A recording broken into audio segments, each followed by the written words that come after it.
Sometimes you just assume your senses are giving you the whole story. Like what you see and hear, that's everything. Yeah, totally. Well, today we're going to kind of shatter that, Hmm. especially when it comes to sound. You sent over this really cool list, world's 10 most extreme hearing animals, Mm-hmm. and it's just, wow.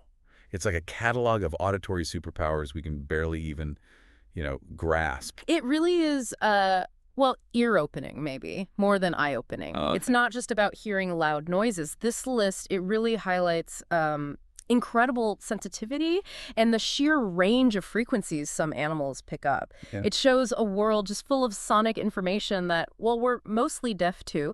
So our mission today is to explore what makes their hearing so extreme. And what that tells us about how they live, right? Exactly. How they navigate their world. Okay, let's dive right in. The number one on this list, I did not expect this, the greater wax moth. I know, a moth. By a moth.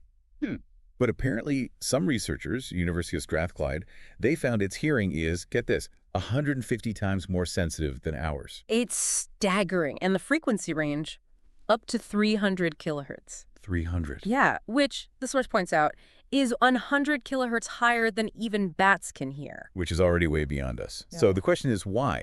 Why does this tiny little creature need hearing that good? That's the million-dollar question, isn't it? Yeah. A big theory revolves around bats.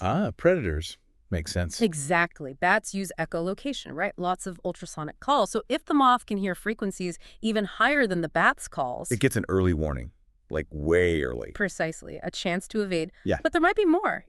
Think about their life cycle. They lay eggs in beehives. So could that hearing help them detect sounds inside the hive? Bees buzzing, maybe structural stuff. It suggests their sound world is, well, way more complex than we'd think. Fascinating. Yeah. Okay, so from this tiny moth with super sensitive hearing to elephants. We all know the ears are huge, right? The source says they act like amplifiers. Actual amplifiers, yeah. But what really jumped out at me was the low end.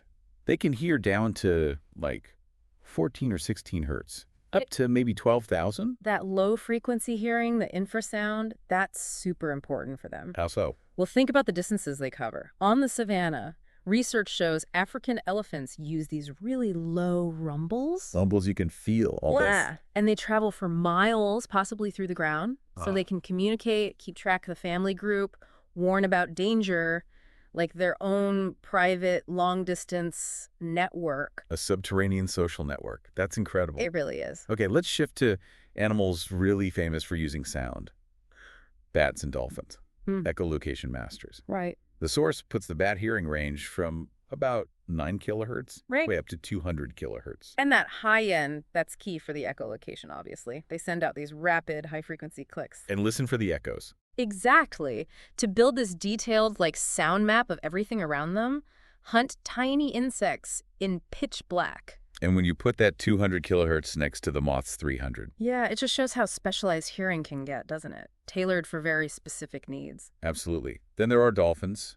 Different environment, water, but a similar trick. Echolocation again? Something I hadn't really thought about. Yeah. They don't really have big external ears for underwater hearing. How's that work? Well, sound travels way better in water, so they've adapted. They do have tiny ear holes, but mostly they hear through their lower jawbone. The jawbone, seriously. Yeah, it's filled with this fatty tissue that conducts sound really well, transmits vibrations right to the middle ear. Yeah. And their range, about 20 hertz to 150 kilohertz, is perfect for the clicks and whistles they use underwater for finding fish, navigating. And communicating, too, I guess. Oh, definitely communicating. It's amazing, really. You've got bats in the air, dolphins in the water, totally different animals. Convergent evolution. Exactly. Both landing on echolocation as this incredibly effective tool for their environment. It really shows how powerful sound can be. Okay, let's bring it closer to home. Our pets. Cats and dogs. Yeah. Source gives some pretty impressive stats here, too. Cats, 45 hertz up to 64,000 hertz. 64,000. That's high. And get this, 36 muscles in each ear. 36 muscles. That explains a lot. That high frequency helps them hear tiny prey, like mice squeaking. Right, those really high-pitched sounds. And all those muscles mean they can swivel their ears independently, pinpoint a sound incredibly accurately, even if they can't see the source. Like little furry radar dishes. Pretty much. And dogs. They're no slouches either. Range is 40 hertz to 60,000. Slightly less high than cats, maybe? A little less, yeah.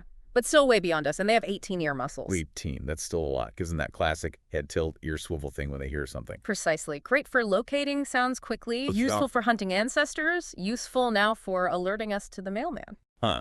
Or sounds we completely miss. You see your dog reacting, you're like, what was that? Happens all the time. It makes you think, what were the evolutionary advantages back then? For cats hunting, for dogs in packs. Definitely makes you think. Okay, back to the wild.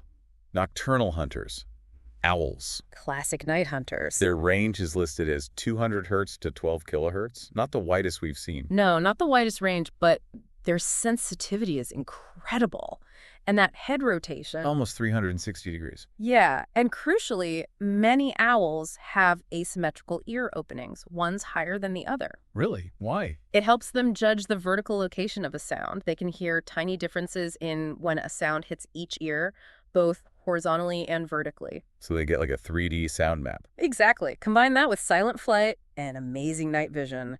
Formidable predator. No kidding. Okay, what about rats? Often overlooked, maybe. Yeah, but they've got skills. Their range, 200 hertz up to 76 kilohertz. That's well into ultrasonic. Way beyond human hearing. And that opens up a whole channel for them. Sure. They can communicate using high-frequency squeaks and calls that predators and us just can't hear. A secret language. Sort of.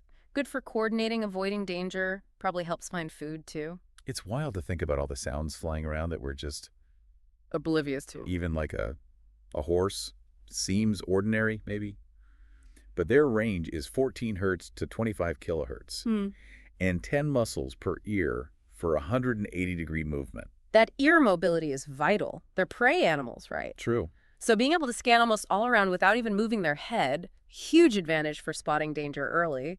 And that low end, 14 hertz, maybe picks up distant storm rumbles or other warnings. An early warning system again. Okay, last one on the list. Pigeons. Pigeons. I'm surprised. They can hear down to 0.5 hertz. Half a hertz. That's like feeling vibrations more than hearing, isn't it? It's incredibly low frequency, infrasound territory again. And the thinking is it connects to their amazing navigation, their homing instinct. How could hearing that low help them find their way home? Well, some theories suggest they might detect infrasound from like distant weather fronts, waves breaking on shores miles away, maybe even tiny shifts in the Earth's magnetic field creating low-frequency noise. Using sound as a compass, almost. Possibly. Using these large-scale sound cues for direction over long distances, it just shows how diverse hearing adaptations can be. So when you look at all these examples, moth, elephant, bat, dolphin, cat, dog, owl, rat, horse, pigeon, it's so clear. These aren't just weird quirks. Not at all. They're absolutely fundamental tools for survival. Protection, hunting, finding mates, navigating. Absolutely. The big theme is adaptation. Every single animal's hearing is like sculpted by evolution, perfectly tuned for its own way of life, its own environment. The moth's ultrasound detection, the elephant's infrasound chat, the bat and dolphin sonar. The owl's pinpoint accuracy, the cat hearing tiny squeaks. It's all driven by survival needs. It's really the power of natural selection in action. It really makes you appreciate this whole hidden sensory world all around us, this deep dive. It just, it opens your mind, doesn't it, to what's possible beyond our own senses. It really does. And, you know, it leaves you with a thought maybe for our listeners to consider. Yeah. Given this huge spectrum of sound way beyond what we hear that all these animals are perceiving, what else are they hearing? What's going on in the world around us sound-wise? That's just a complete mystery to us. What parts of nature's conversation are we missing? Exactly. What unseen, unheard stuff are they tuned into all the time? Makes you wonder about the richness of it all.